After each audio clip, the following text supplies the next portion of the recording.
Innal hamdalillah nahmaduhu wa nasta'inuhu wa nastaghfiruh wa natubu ilaihi wa na'udzu billahi min sururi anfusina wa min sayyiati a'malina may yahdihillahu fala mudhillalah wa may yudlil fala hadiyalah.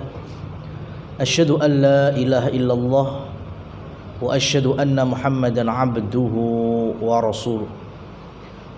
Amma ba'du, jamaah muslimin muslimat rahimani wa rahimakumullah. Segala puji bagi Allah, alhamdulillah. Kita syukur atas karunia dan nikmatnya bisa dimudahkan pada malam hari ini hadir dalam majelis ilmu kajian rutin, khususnya dalam pembahasan fikih kitab Minhajus Salikin. Di tengah-tengah jenengan bersama putra putri liburan, ya biasanya enek sing healing ben ora ya miring jare, ya, piknik ya ben ora panik. Ya ini kan spanduk neng bis-bis biasanya niku. Ternyata sebagian Allah Subhanahu wa taala berikan karunia masih istiqomah di dalam mendekatkan diri kepada Allah melalui majelis ilmu. Nah, ini keberkahan yang sangat agung. Ma'asyiral muslimin wal muslimat rahimani wa rahimakumullah. Insyaallah pada malam hari ini kita akan selesaikan terkait dengan bab salatil Jumu'ah, di mana hari Jumat merupakan hari yang istimewa. Disebutkan inna min afdhali ayyamikum, sebaik-baik hari yang Allah berikan untuk kalian adalah hari Jumat. Fihi khuliqa Adam, di dalam hari Jumat disitulah Allah Subhanahu wa taala ciptakan Nabi Adam. Wa fihi qubid, dan di hari Jumat pula Allah Subhanahu wa taala wafatkan Nabi Adam. Ada riwayat yang lain wa ukhrija minal jannah, dan Allah keluarkan Nabi Adam bersama pasangannya yaitu Hawa, itu juga hari Jumat. Wa ghafarallahu wa tabalahu, dan Allah mengampuni setelah Nabi Adam bertaubat, itu pun juga terjadi pada hari Jumat. Wa tuqim, dan hadisnya ditutup dengan ditegakkan.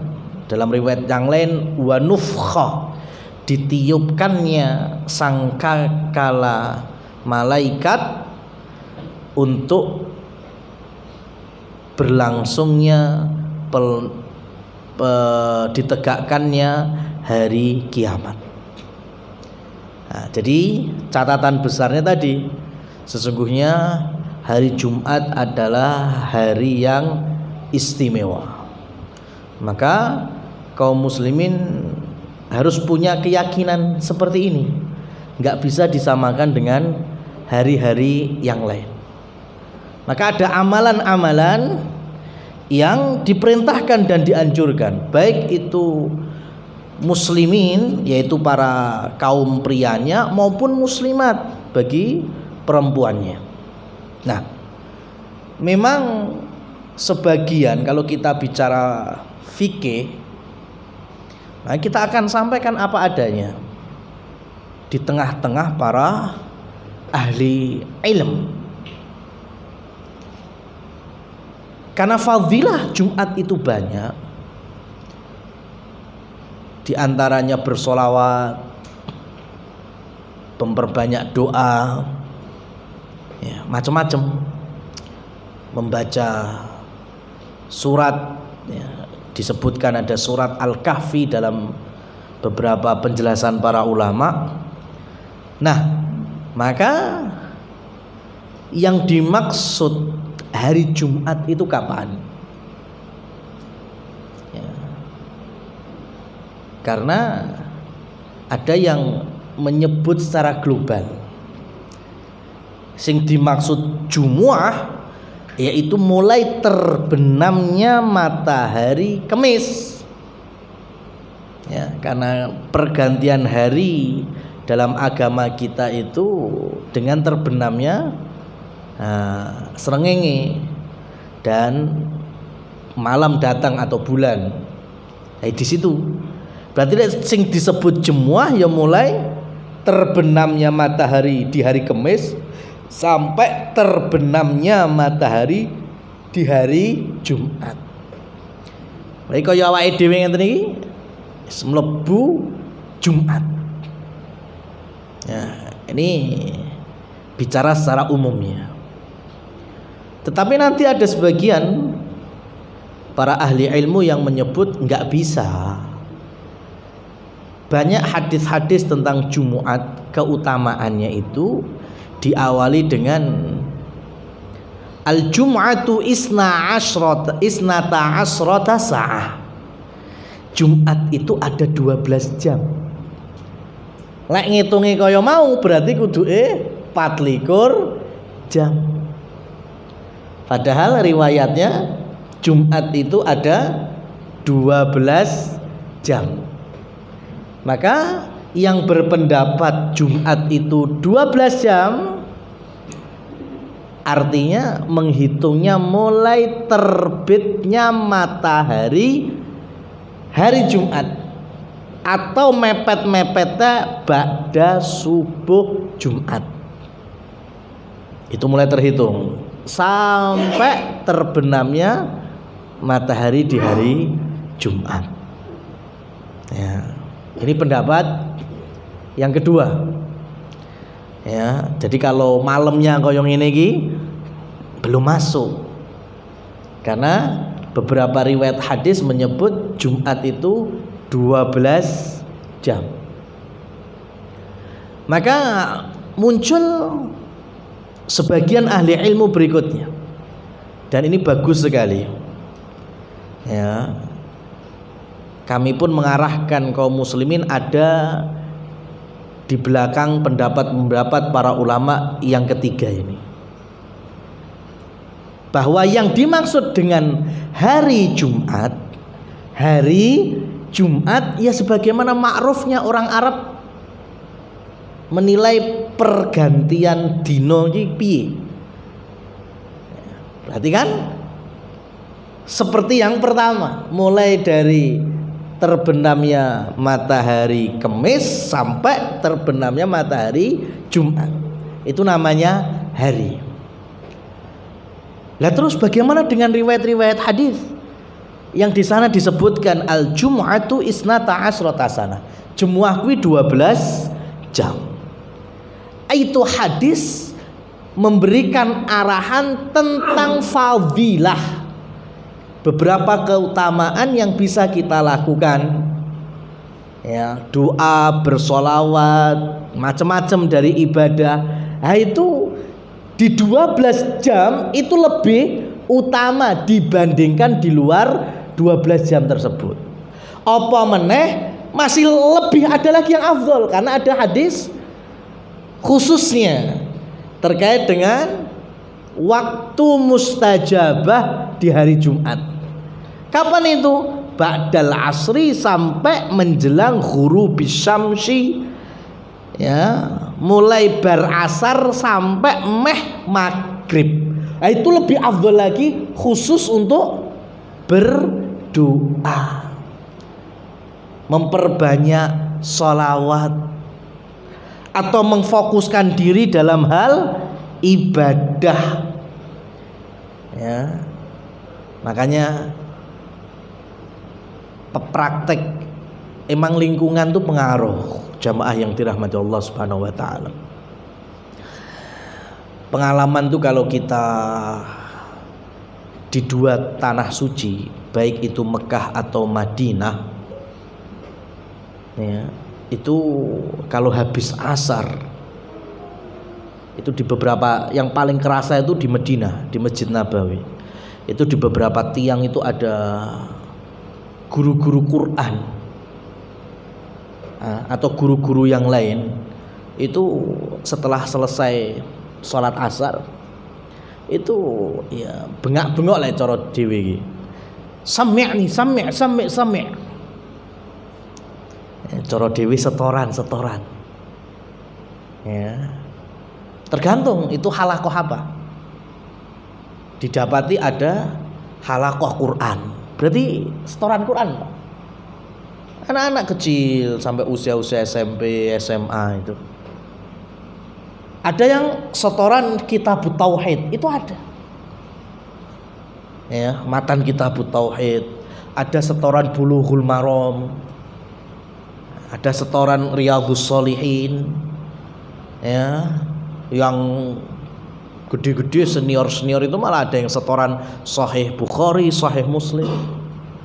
Itu ba'dal asri, ya, ba'dal asar, sampai nanti mendekati ya setengah jam mau maghrib itu dihentikan sama para masyayikh atau gurune di halaqah. Sudah cukup. Sekarang perbanyak doa. Ini waktu mustajab. Ya, ini waktu mustajab, perbanyak doa. Itu betul bisa disaksikan ya oleh semua orang di beberapa tiang-tiang di Masjid Nabawi setiap hari Jumat sore. Ya, lingkungan mendukung. Ya, lingkungannya Quran yo, ayo ngaji. Ya, lingkungan maling kan yo, dompet. Dompet. Itu lingkungan copet. Ya, lingkungan narkoba yang mungkin beda lagi. Nah, ini nikmatnya kalau kita berada di bawah lingkungan yang ada semangat untuk mengamalkan ibadah, khususnya sunnah-sunnah di hari Jumat. Enak Pak sih, kondusif. Jumat sore itu ora terus ya menyia-nyiakan atau mempermudah hilangnya waktu. Ya. Seperti kita sendiri ini ada jadwal sebulan sekali di hari Sabtu. Ya, itu salah satu kajian di Karanganyar. Itu niatnya bagus. Bocah-bocah nomnya itu ya, ketika ngajak kami untuk kajian itu. Tapi yo ujiannya ya sampai sekarang. Ya, pengennya dino Setu bar asar itu ada kajian khusus pemuda atau remaja dengan tema-tema kepemudaan. Setu bar asar, ayo sekarang pilih kajian apa mangkat futsal, basket, ya ketua, wah ngel banget itu. Maka hampir 3 tahun, 2 tahunan ini ya kita jalani, ya sing teko paling 4, 5, masya Allah, ya nggak mudah itu. Karena memang kondisinya coba sekarang ya di lingkungan anak-anak muda dino Setu hari aktifnya hari Setu kan wis mulai ngerasa prei. Senin sampai Jumat ya mereka capek dengan belajar sekolah, pas ketemu sore Setu badal asar, wah cocok iki. Oh malah kon kajian. Ya, lagi yo panitiane yo gak salah, niatnya bagus. Ya, membuat tema pembuka liburannya anak-anak itu dengan kajian dulu. Nek pengen olahraga yo sesuk yo seiso ngono pengen. Tapi kenyataannya sampai hari ini enggak banyak. Nah, itu. Ya, jadi kalau dimaksudkan bahwa 12 jam adalah hari Jumat, maka para ulama yang ketiga ini berpendapat yang dimaksud 12 jam itu adalah fadilah atau keutamaan yang lebih di dalam melaksanakan amalan-amalan yang ada pada hadis-hadis Rasul Shallallahu Alaihi Wasallam. Bukan hari Jumatnya dimulai dari 12 jam. Nah, maka dari sini kan kita udah mengenalkan tadi, ada yang utuh sedina kuwi kapan, kemudian 12 jam, ada yang menggabungkan ya, dan yang ketiga ini yang insya Allah kita ambil sebagai patokan di dalam fikih Jumat. Sing penting kembali kepada kita masing-masing, gelem ibadah apa ora ya, engko padha ya, bahas tiga ini buktinya yo sholawat ya ora, donga ya ora, ngaji ya ora ya, percuma ya. Yang penting kita gunakan sebaik-baiknya untuk hari Jumat, bisa kita praktekkan baik laki atau wanita sama saja. Yang perempuan pun sholawat masuk nggak bisa, sholawat bisa di rumah ba'dal asar mungkin yombek tandang gawe juga nggak masalah ya. Para sahabat ketika diminta bersolawat itu mereka bertanya, wa kaifa tusalli alaika ya Rasulullah, bagaimana kami bersolawat kepadamu ya setelah engkau nanti dikubur, kalau engkau sudah nggak ada, apa kami harus tetap bersolawat kepadamu? Iya. Lah terus kan orang kalau dikubur lumrahnya kan wis kena pirang sasi, pirang tahun, sudah nggak ada jasadnya, sudah tinggal tulang belulang. Baru kemudian Rasul Shallallahu Alaihi Wasallam menjelaskan, fa innallaha harrama 'alal ardi an ta'kula ajzadil anbiya. Sesungguhnya Allah Subhanahu wa taala mengharamkan atau melarang bumi atau tanah untuk menggerogoti jasad atau fisiknya seluruh para nabi. Maknanya apa? Jasadnya seluruh para nabi, mulai dari Nabi Adam sampai Nabi Muhammad yang terakhir sallallahu alaihim ajma'in, itu utuh, tidak ada yang jadi tulang belulang ya. Makanya dulu ada yang berusaha mencuri jasad Rasul Shallallahu Alaihi Wasallam untuk diambil beberapa jenis selnya ya, untuk di-cloning ya, karena mereka juga menerima berita dari kaum muslimin kalau jasadnya Rasulullah itu tidak mungkin hancur. Artinya kita pun hari ini yang masih sama dengan hadis perintah beliau untuk memperbanyak sholawat. Mau yang paling ringan sallallahu alaihi wasallam, Allahumma ala salli ala nabina Muhammad, atau yang panjang lengkap seperti sholawat Ibrahimiyah sebagaimana kita tahiyat akhir. Bebas ya, namanya sholawat tuh ya sholawat, bukan diiringi klotekan ya, kuwi jenenge wis ora sholawat, kuwi jenenge klotekan ya, apalagi diiringi dengan alat-alat musik yang lainnya. Jadi ini mesti bukan sholawat ya, kita seneng menyanyikan dan melakukan karena iringan musiknya, bukan lafal sholawatnya. Itu kalau lafal sholawatnya yang benar, artinya yang ada dari riwayat-riwayat para sahabat. Apalagi wis diiringi dengan alat-alat musik, sholawatnya juga sholawat yang tidak pernah dikenal oleh para salafus soleh. Sahabat nggak tahu ya, Abu Bakar nggak ngerti, Umar nggak ngerti, Mu'ad nggak ngerti ya, tapi dengan mudahnya hari ini menyebut sebagai sholawat. Nah, barakallahu fikum jamaah yang dirahmati Allah subhanahu wa ta'ala. Maka Setelah kemarin kita menyebutkan beberapa sunnah yang dianjurkan, yaitu mandi dan memakai minyak wangi, yang ketiga adalah wayalbas ahsana thiyabihi, memakai pakaian yang terbaik, paling rapi, ya namanya juga afdholul ayyam, hari yang paling istimewa. Ya, kita jadikan koyo Id itulah.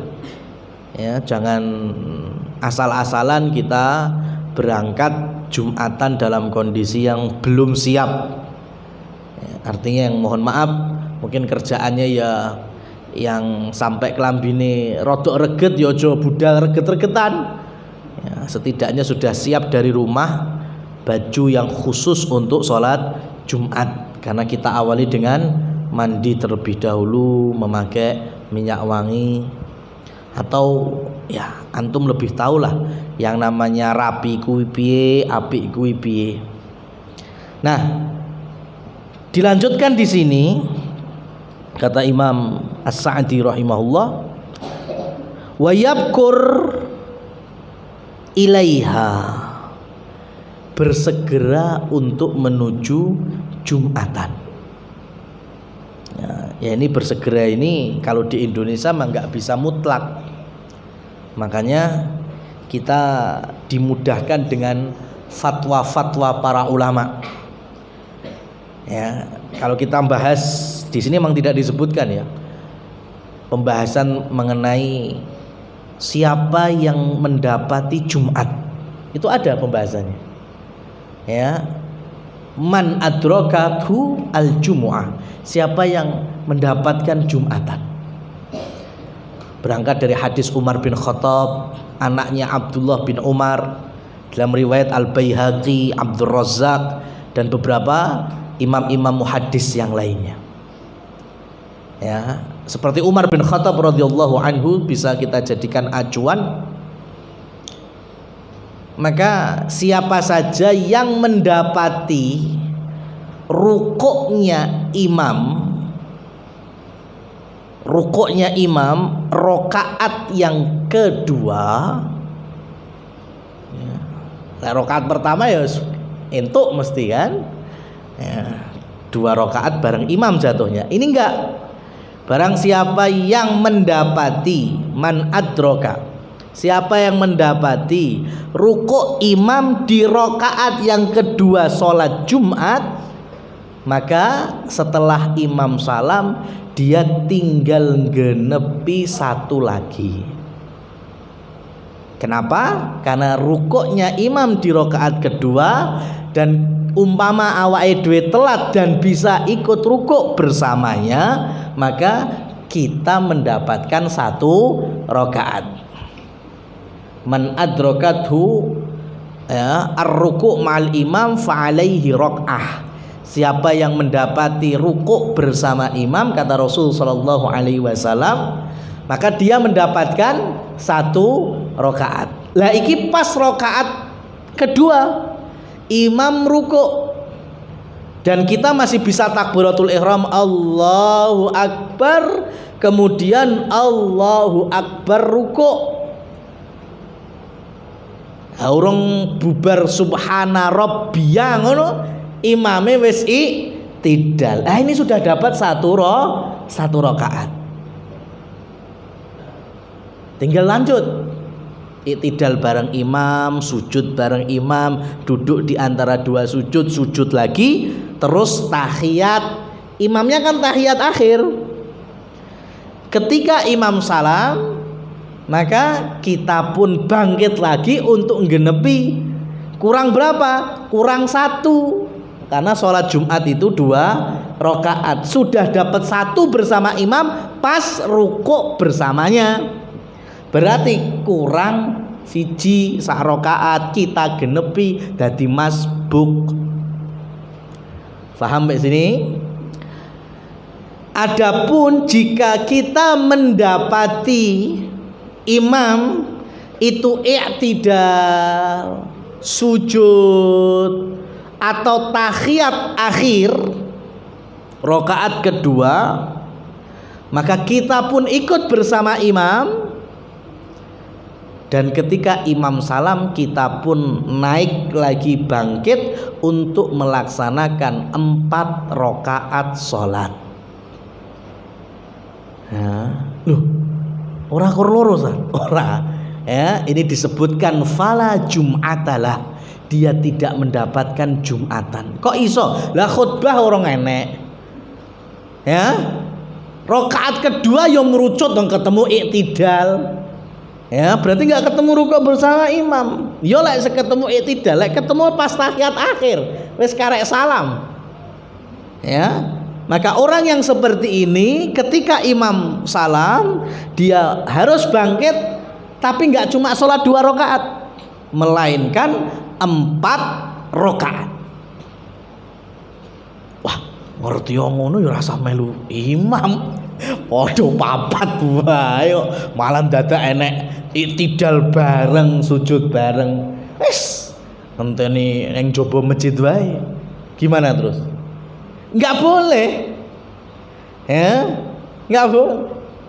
Karena kalau sudah masuk masjid, sudah ada imam, diriwayatkan oleh Imam Bukhari dan Imam Muslim, Rasul sallallahu alaihi wasallam bersabda, "Faman adrakani fattabi'uni." Siapa yang mendapati aku, maksudnya Rasul ngimami ini. Jebule ketika Rasul ngimami sudah tahiyat akhir, itu enggak boleh ngenteni nunggu salam wae tak salat. Ya, enggak boleh. Kalau masih ada imam tahiyat akhir, kita ikuti meskipun gerakan tahiyat akhir. Ya, imam salam ya sudah, kita lanjutkan kekurangan kita. Ya, Jumatan juga sama. Jadi ketika kita malah rodok kemrungsung ya, pengen untuk rukuk bersama imam. Ya, lagi Allahu Akbar meh rukuk imamnya wis iktidal. Aduh, luput. Ya. Nah, itu nggak boleh kita memutuskan sholat. Kita tetap wajib bersama imam.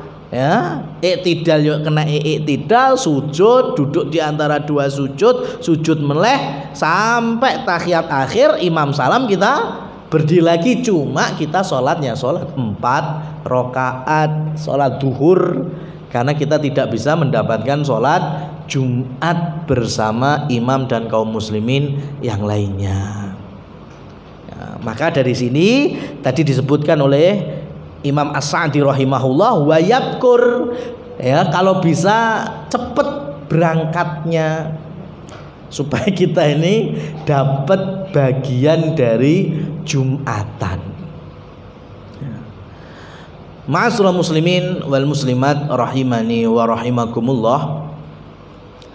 Selanjutnya, di antara keringanan dari fatwanya para ulama, ya, di antara juga terjadi kasusnya mulai zaman para sahabat, khususnya di zaman Umar bin Khattab radhiyallahu anhu, karena kaum muslimin sudah mulai banyak, wilayahnya juga sudah mulai luas, dan masjidnya belum banyak rehapan. Ya.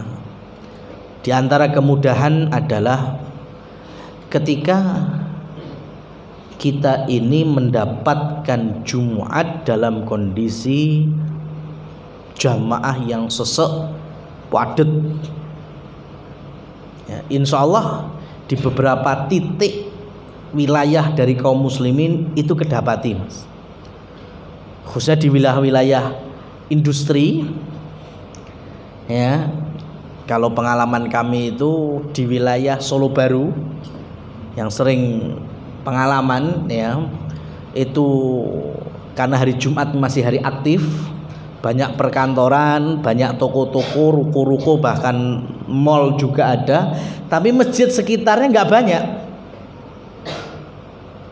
Ya, sehingga ketika Jumatan khotib khutbah masih iso ngadeg, Mas. Tapi dari fatwa ulama itu yang dimaksudkan saat sholat.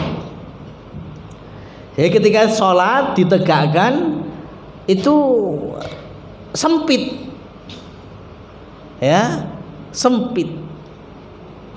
Parkiran wis ditambahi, ya, wis dikei kloso-kloso, tetep ya biak wae ra iso. Akhirnya yang terjadi sholat Jumat mirip koyo sholat jenazah, ya, mepet-mepet.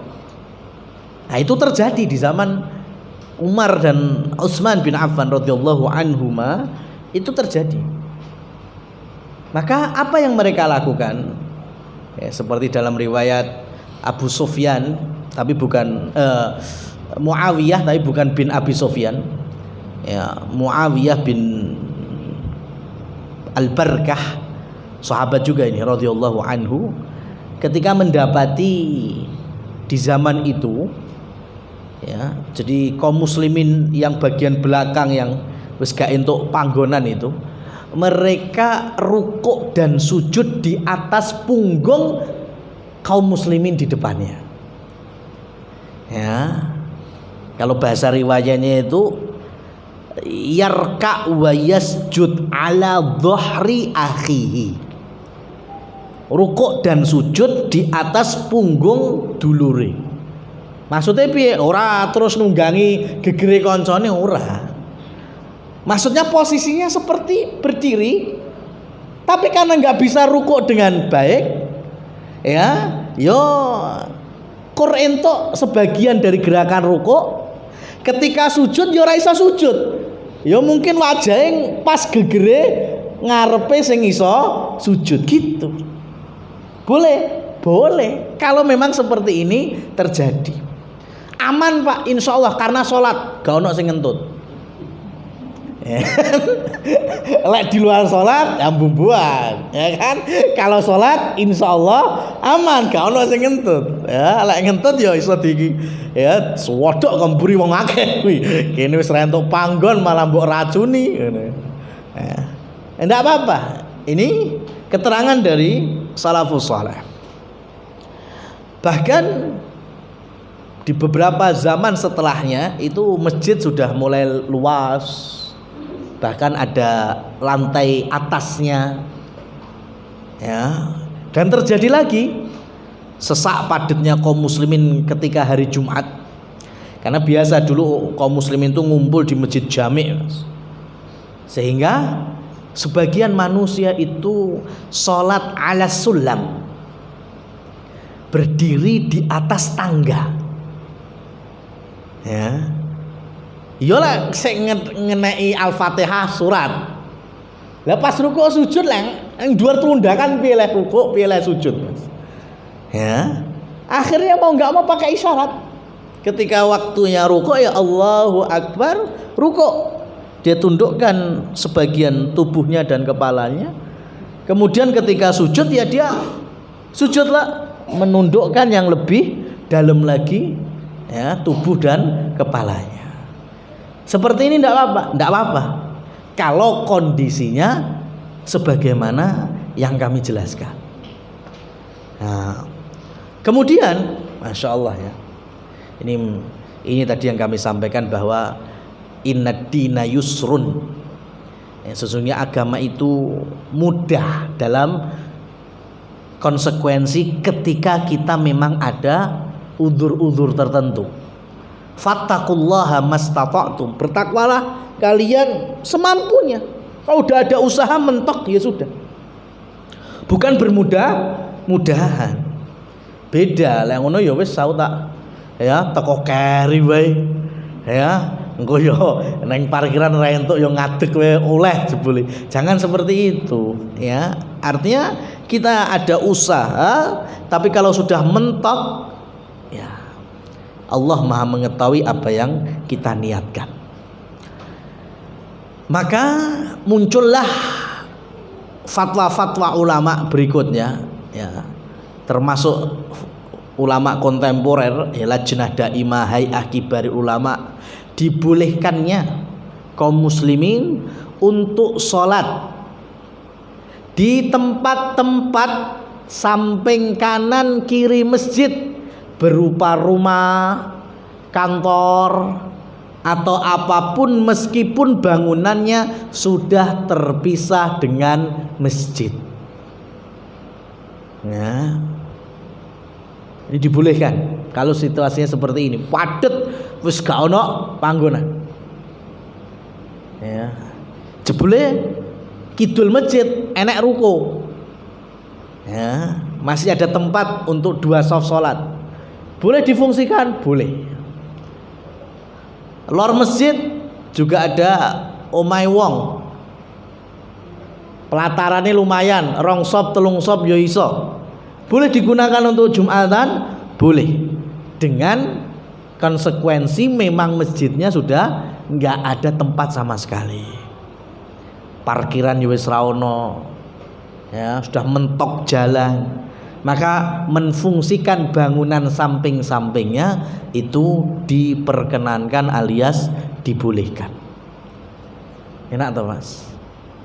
Ya, makanya walaqad yassarnal qur'ana mim mudzakir. Ya, Allah Subhanahu wa taala sungguh karuniakan kemudahan Al-Qur'an itu untuk difahami, dihafal juga bagi orang-orang yang mau ingat kepada Allah. Orang-orang yang betul-betul pengen zikrullah itu dimudahkan. Ya. Masya Allah kan. Sampai ada penghafal Quran dari saudara kita yang nun sewu, dari saudara kita secara psikologis itu jelas punya kelainan dan itu datang dari Allah juga, ya, Down syndrome. Itu ada yang bisa hafal Quran. Nek dipikir, ya, semua aktivitas hariannya saja, ya, mandiri aja belum mesti mampu. Kudu enek sing ngarahno, kudu enek sing swabari jembar. Tapi ketika ngaji bisa, Mas. Ngapal Quran bisa. Ini menunjukkan kalau siapa saja punya kemauan, Allah mudahkan Al-Quran itu untuk difahami, dikaji. Tapi lek wis jok awale wis wah angel aku ki wis umure sangel. Apa to ngene wis ben lah. Ya. Nah, itu beda yo, rasanya abot terus. Tapi kalau bismillah raketang seayat sedino, raketang seayat rong dino, itu kalau ajek istiqomah, masya Allah, ya, tetap akan sampai di ujungnya. Ya, mansaro ala derbi wasol. Kalau kata pepatah Arab, siapa saja yang jalan selagi di jalurnya tekan-tekan. Ya, orang kita emang beda-beda. Orang dewe arek neng alun-alun Karanganyar. Mungkin ada yang peda montore gres anyar kenceng seprapat jam nyampe. Ya, tapi kan yo enek sing sepedae rada suloyo, enek sing modele nganggo federal jengki, enek sing mungkin yo malah melaku. Nah itu selagi tetap di jalurnya ke arah alun-alun Karanganyar, insya Allah sampai. Ya, maka apapun kondisinya, untuk menggapai ibadah Jumat yang istimewa ini, selagi kita ada usaha semaksimal mungkin, Islam yaitu syariat Allah dan Rasulnya ini pasti akan melahirkan sesuatu yang meringankan kalau di situ ada kesusah payahan. Nah,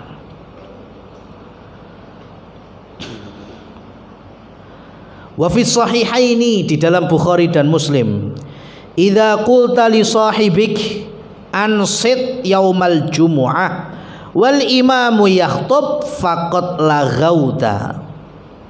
Ini berkaitan dengan melalaikan dari pahala Jumatan. Jika engkau berkata kepada kawanmu ansit, diamlah di hari Jumat, di saat imam berkhutbah, maka sungguh engkau telah berlaku sia-sia. Ya, pahala Jumatnya mabur, dan ini sudah kita jelaskan. Wa dakhala rajulun yaumal jumu'ati wan nabiyyu sallallahu alaihi wasallam yakhthub. Jadi ada seseorang yang masuk Masjid Nabawi di saat Rasulullah sallallahu alaihi wasallam berkhutbah. Ya. Maka